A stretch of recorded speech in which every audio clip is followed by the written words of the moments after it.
آج جگہ جگہ رونا ہے، حالات بڑے خراب ہیں، حالات بڑے خراب ہیں، حالات بڑے خراب ہیں، بس تبصرے ہیں، غیبتیں ہیں، چغلیاں ہیں، ایک دوسرے پہ لان تان ہے، بڑے مارنی ہے، وہ اس سے کیا ہوگا بھائی؟ حالات خراب ہیں تو حالات ٹھیک کرنے والا کون ہے؟ زور سے بولو بھائی، حالات ٹھیک کرنے والا کون ہے؟ اللہ کے علاوہ کوئی ٹھیک کر سکتا ہے؟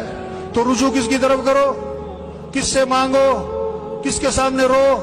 کس کے سامنے گڑ گڑاؤ؟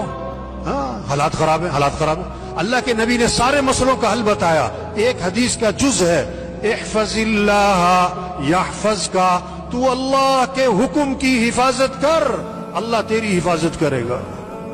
وہ اللہ کے دین پر آ جاؤ، اللہ مسئلے حل کر دے گا۔ مسئلے خراب ہو، حالات بڑے خراب ہیں، ملک کے حالات خراب ہیں۔ ایک آدمی کسی گھر گیا چائے پینے کے لیے نا، اس نے چائے پہ بلایا، اب جیسے ہی بیٹھے نا چائے پہ، کہتا جی حالات بڑے خراب ہے۔ کیا کہتا ہے؟ حالات بڑے خراب ہے۔ وہ صاحب خانہ نے کہا تم نے کیے؟ حالات تم نے خراب کیے؟ کہتا نہیں۔ کہتا تم ٹھیک کر سکتے ہو؟ کہتا نہیں۔ کہتا پھر چائے پیو۔ پھر کیا کرو؟ او بھئی حالات خراب ہے تو کیا کرو؟ باتیں کرنے، تبصرے کرنے، غیبتیں کرنی، چغلیاں کرنی، ایک دوسرے کو گالیاں دینی، لان تان کرنا، بڑے مارنی؟ نہیں، حالات خراب ہیں تو کیا کرو؟ اللہ نے مسئلے کا حل بتایا، وَاسْتَعِينُوا بِالصَّبْرِ وَالصَّلَاةِ۔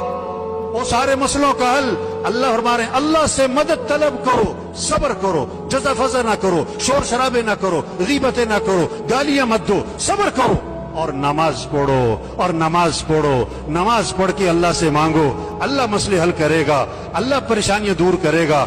تو سب نیت کریں اللہ کی طرف رجوع کرنا انشاءاللہ۔